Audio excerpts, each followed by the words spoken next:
What is up, my Squirtleites? It is I, your king, welcoming you back to another weekly update. A day late. Man, I am just so bad at this. I am so inconsistent.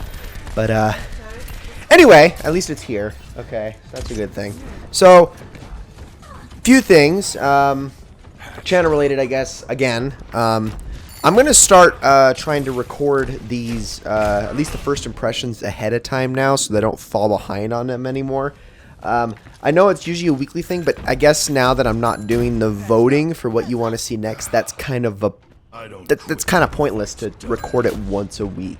I might as well just start recording ahead. So I'm going to try to start doing that now. Hopefully it should fall much more consistently.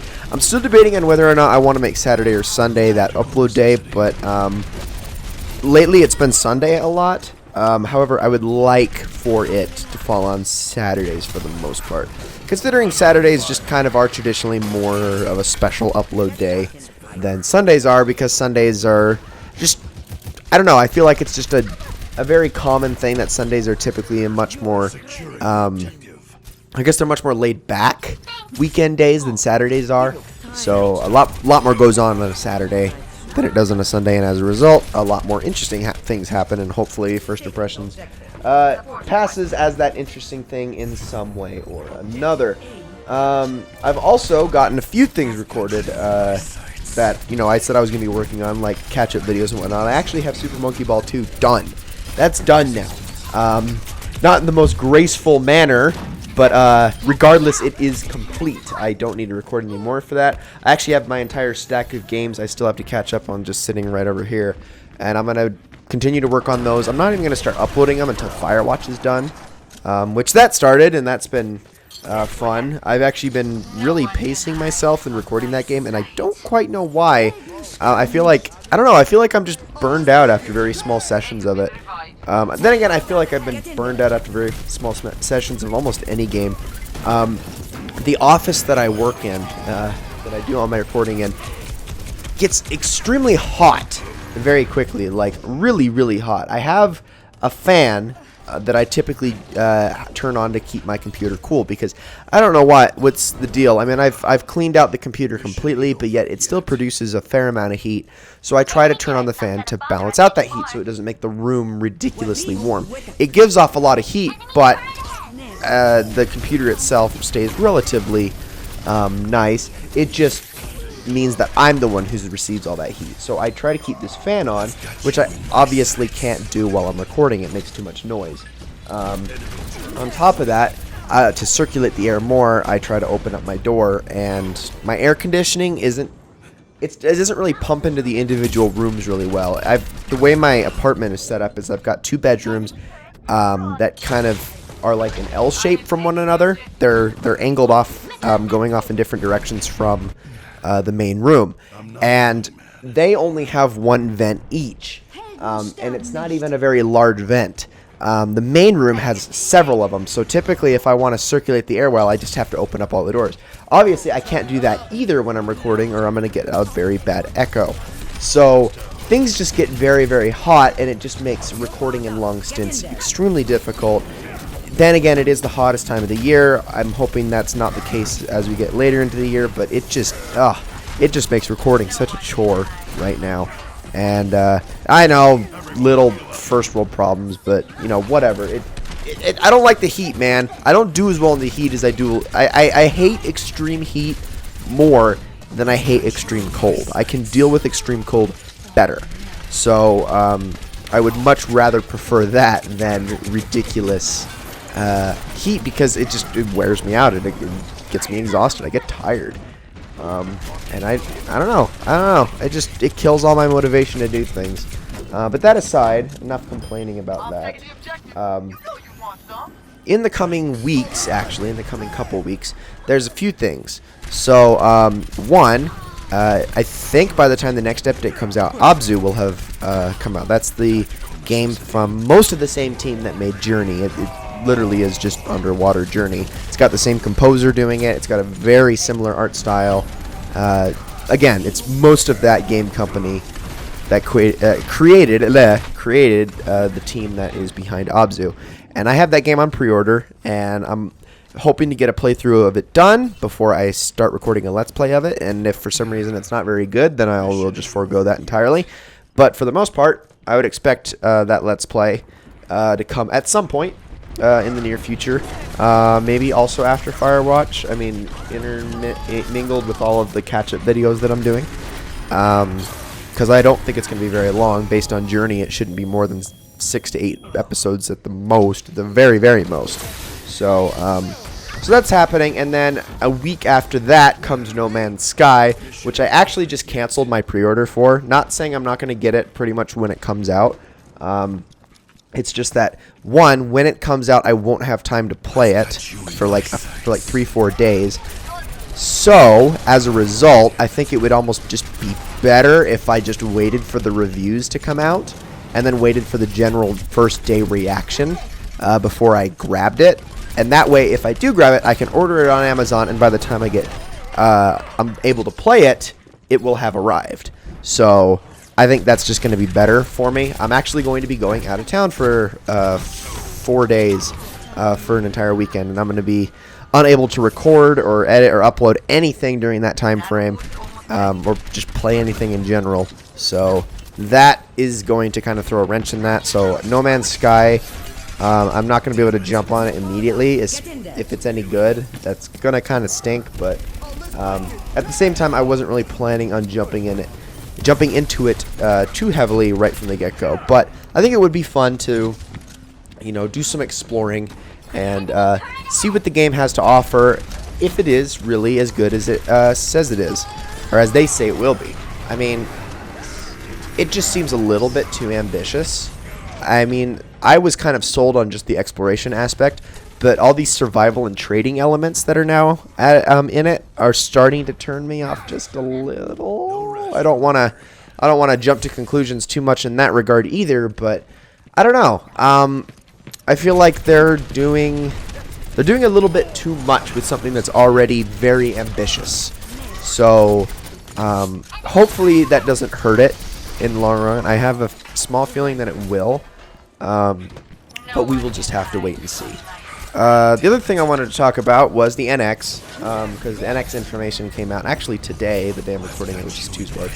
And I just wanted to talk briefly about it because I'm still so mixed on my feelings with the NX at the moment. I saw something I really, really liked, and then I saw something I'm kind of both ways with, and then I saw some things I really don't like. The thing I really like, actually, is the controller concept. If you haven't seen it yet, basically the concept for the NX, and I think it's all starting to come together just based on this concept, is the controller is a tablet, and it's got basically, it's got its two sides of the controller which attach to the tablet. I'm assuming they're just plugged into the ports on the side. The left one being your left stick and your directional pad, and then the right one being your four main buttons, X, Y, B, and A, and then your right stick.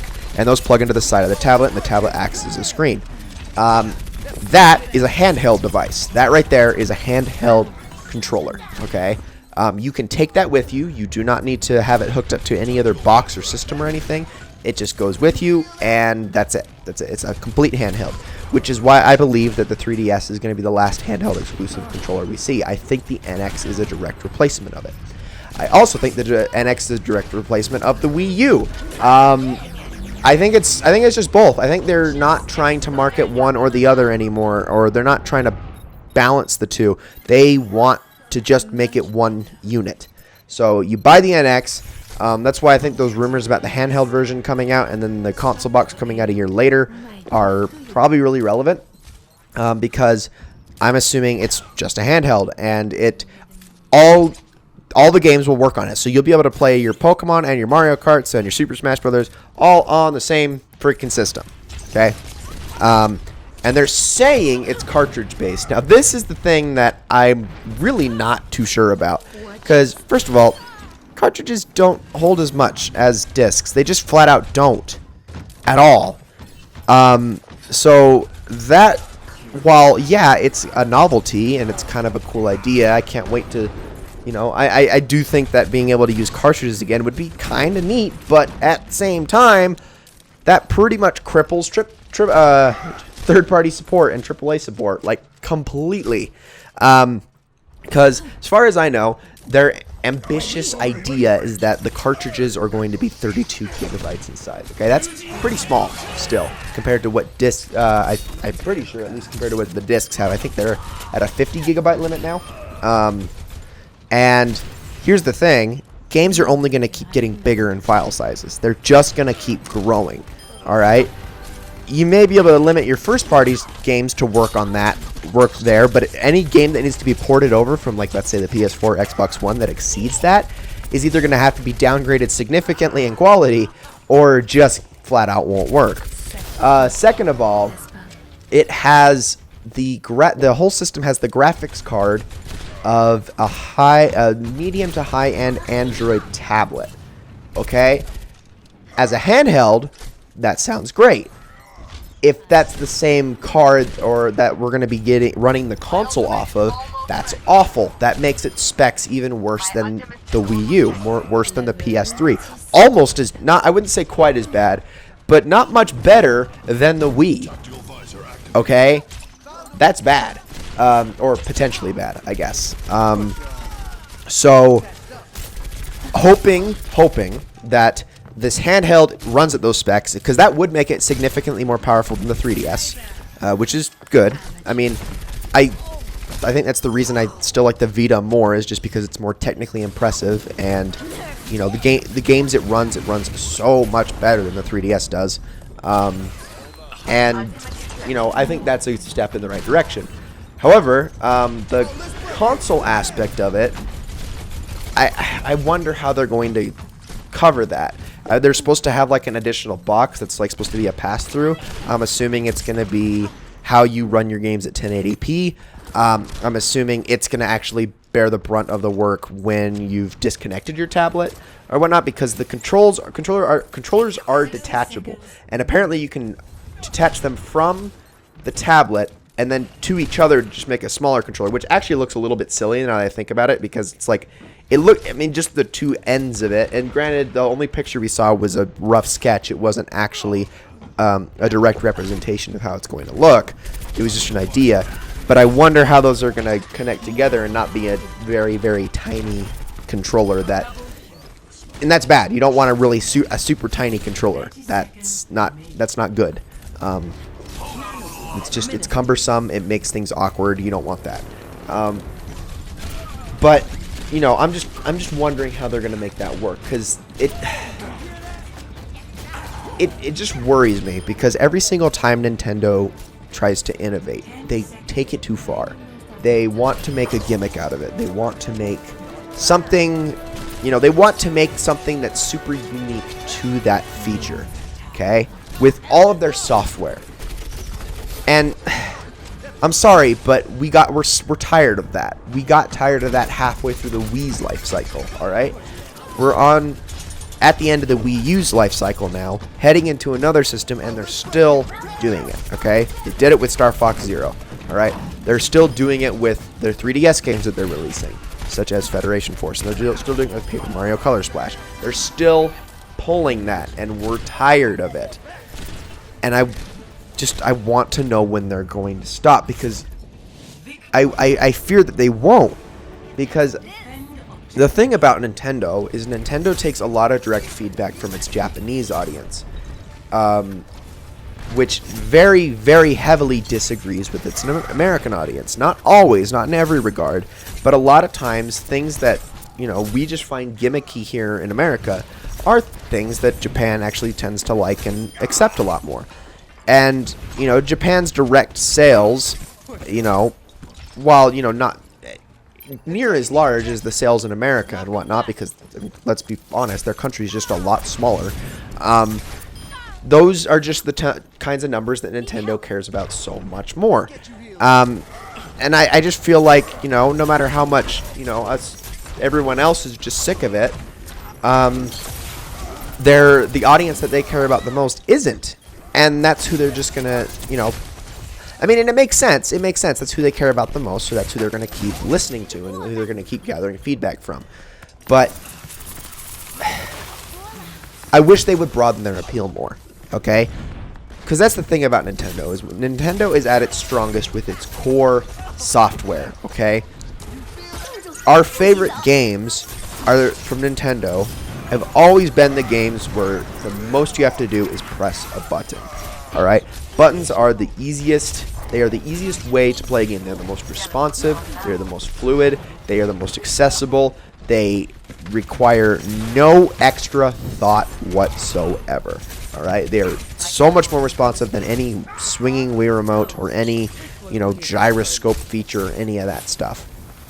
And I think when Nintendo stops limiting its software by throwing on gimmicks and whatnot, when they can finally come to that realization and stop doing that. And I know a lot of people think that if Nintendo just makes a system, it's only going to appeal to core Nintendo players. I disagree with that, because Nintendo's software has always been king. Aside from the GameCube, they have always had the technically worst hardware on the market. Always. Okay? But that's never what's, helped them succeed. Alright? I mean, I guess aside from the NES, that was also an exception. But, technically, because it was the only thing out there. But, when Nintendo doesn't have the monopoly anymore, alright, they need to focus on their strengths. And their strengths has always been their software. They have all their strongest IPs are among the strongest IPs in the video game industry, okay? Mario, Zelda, Pokemon, Kirby, Donkey Kong, those, you name the top 20 most recognizable IPs in all of video gaming, and I can guarantee 10 of them are Nintendo IPs, all right? That says a lot. And that in and of itself can move systems. That can appeal to a lot of people, all right? Gimmicks don't. They really don't. They're like, haha, oh, this is fun for an afternoon.